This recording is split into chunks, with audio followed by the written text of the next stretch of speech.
Hi, I'm James the Light Guy, and today we're going to take a look at a set of LED replacement headlight bulbs from H9. These bulbs are in the bulb type H11, and on the back of the box we get our very simplified installation instructions and all of the specifications we have for them. Opening up the box, looks like we get two bulbs and nothing else.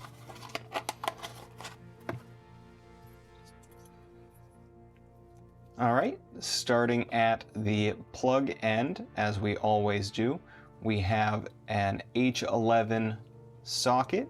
This is made of a very soft plastic, and the strain relief is actually pretty decent because of that softness. There is no sheathing on the power cord here, but it does appear to be a fairly durable rubber. It's not very soft, it's very resistive to bending and tends to hold its shape once it's bent.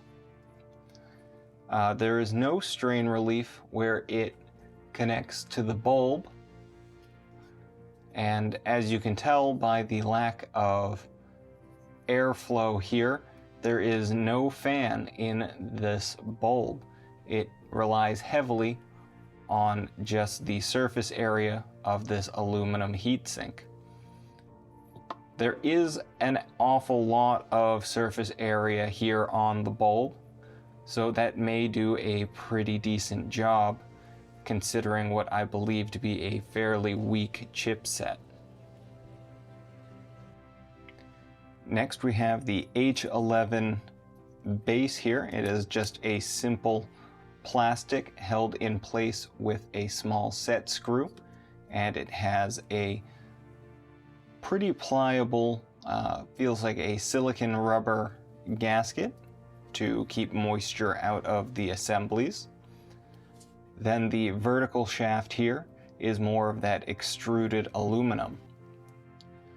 Our chipsets are two COB or chip on board panels. The circuit board that they are on has an aluminum substrate, so not as nice as the copper ones, but these are also considerably less powerful than those CSP chips that we normally see. And these PCB boards, printed circuit board boards, are riveted through with what appear to be some sort of copper or brass rivet onto the main shaft. Alright, let's change camera angles and grab our power supply and see what kind of wattage these draw. I'll be right back. Alright, we have our power supply hooked up to the ends of the light bulb. It actually is clearly marked. It was hard to see before, but now you can see there is a positive and a negative mark here on the connector, making it easy for us to line up our bulbs, or power supply rather, our cables.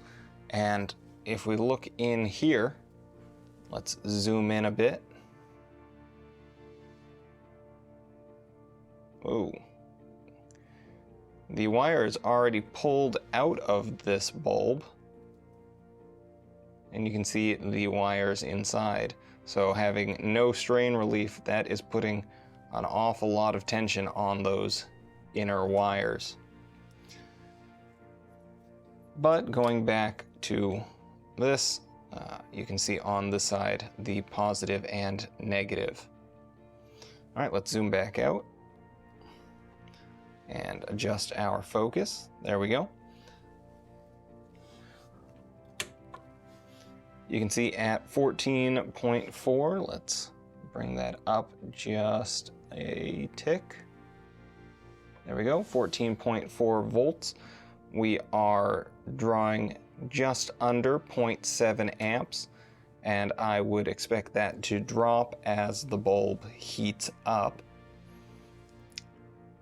Then again, it may go the other way once it reaches a certain point and have a thermal runaway. We'll have to check that in a little bit. As you can see, it's not super bright. It's bright enough that we're starting to pick up a little bit of a flicker off of the display screen there as it tries to reset. But not terribly bright. And of course, without a fan, it is completely silent. All right, it is starting to get warm. Let's grab our light meter and the light meter box and take a quick measurement. Give me just another moment. Now, for this test, we will be using our meter in its times 10 function there. And we are going to start by putting the bulb with the darkest spot facing the sensor located here, and then rotate it 90 degrees so that the chip is directly facing the sensor.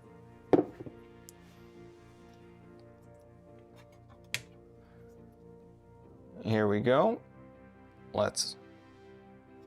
Are these different? Oh, they are. They are 90 degrees off from each other. Interesting. All right, so we'll put it this way so that the darkest spot is facing the sensor. You can see 152 lux, and then rotating it 90 degrees to directly face the sensor, we get 430, give or take. These are very much not bright. I'll put a link to them in the description below, but I would recommend against getting them because one, they seem to be of really poor build quality, and two, they're just not bright. I have no idea what I would even use this for. The light bulb in my refrigerator, I should do a video on that, is brighter than these bulbs. In any case, that's all I have for today's video. If you enjoyed it or found any of the information useful, go ahead and give me that thumbs up. Leave a comment down below if you have any questions or suggestions for the channel. I love hearing from you guys. Follow me on Instagram, Facebook, and potentially visit our Patreon page. Links to everything in the description below. Speaking of Patreon, this video and many videos like it are made possible through the support of our patrons. So consider tossing $1 in the hat. It helps me buy more awful products to take a look at. That's all I have, so until next time, I'm James the Light Guy.